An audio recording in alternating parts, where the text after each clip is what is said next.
toutes et à toutes, on se retrouve ici donc pour une nouvelle série. Dans cette nouvelle série, nous allons parler des théories de Disney. Mais avant de commencer, qu'est-ce qu'une théorie ? Une théorie, c'est un ensemble d'explications, de notions ou d'idées sur un sujet précis, pouvant inclure des lois et des hypothèses induites par l'accumulation de faits prouvés par l'observation ou l'expérience.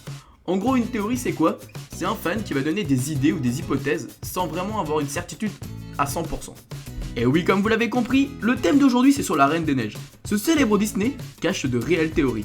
Je vais vous parler des 3 théories les plus connues. Vous êtes prêts ? C'est parti. Une cousine cachée. Intriguant comme titre de théorie, non ? Tout commence avec Réponse, sorti 3 ans avant la Reine des Neiges. D'ailleurs, personnellement, je préfère Réponse à la Reine des Neiges.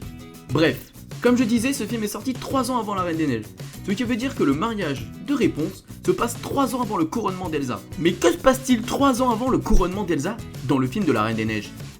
Et oui, vous avez compris, les parents d'Anna et Elsa sont décédés lors du naufrage. Donc en conclusion, les parents de Anna et Elsa seraient donc décédés en allant au mariage de Réponse et Eugène. Mais pourquoi aller à ce fameux mariage ?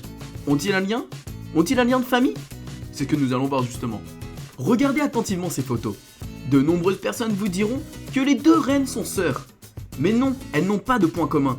Alors que la reine de Corona, la mère de Réponse, ressemble étrangement au roi d'Arendelle. Observez bien, ils ont des yeux très similaires, leurs lèvres sont fines et ils ont des mâchoires très définies. Ils pourraient très bien être frères et sœurs. Donc les parents de Anna et Elsa meurent dans une tempête en allant au mariage de Réponse, qui se passe probablement en Allemagne, vu que l'auteur de Réponse est en allemand, et la Reine des Neiges se passerait en Norvège. Cela expliquerait aussi pourquoi il y a un plan avec Réponse dans la Reine des Neiges. Réponse pourrait venir au couronnement d'Elsa par politesse, car ses parents sont morts sur le chemin de leur mariage. Bon, assez parlé du couronnement, on vient d'apprendre que les parents seraient morts sur le chemin de la Norvège à l'Allemagne.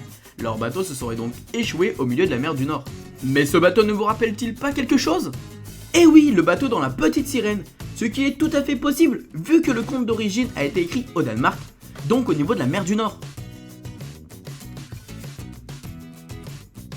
Le vrai roi d'Arendelle ? Comment ça ? Elsa serait une usurpatrice ? Non, pas du tout, je vous rassure à ce niveau-là. Mais cette théorie serait que après que le bateau ait échoué, les parents auraient atteint l'Afrique et ne seraient pas morts. D'ailleurs, Chris Buck, le créateur de Tarzan et la Reine des Neiges, affirme qu'ils se sont retrouvés sur une île avec une jungle. La reine a eu un petit garçon et ils se sont fait manger par des léopards. Cela ne vous rappelle rien ? Eh oui, les parents de Tarzan ont eu la même fin. De plus, il y a une petite ressemblance entre les parents de Tarzan et les parents d'Anna et Elsa. Oui, il ne faut pas oublier que les voyages de l'époque en bateau étaient plutôt longs, donc ça expliquerait pourquoi le papa de Tarzan a une si grosse barbe. Donc si vous avez bien suivi, Tarzan serait le fils du roi et de la reine d'Arendelle, et il devrait donc être l'héritier à la place d'Elsa, en tant que fils. Bon, finalement il est le roi de la jungle, bon il est un peu perdu au change, mais faudrait lui dire quand même.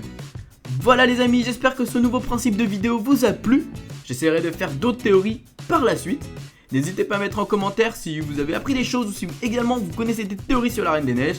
Mettez des petits pouces, j'aimerais faire péter les records, allez on essaie d'atteindre les 400 pouces, ce serait cool. Et surtout abonnez-vous, partagez, ça me fait super plaisir. Et bisous tout le monde.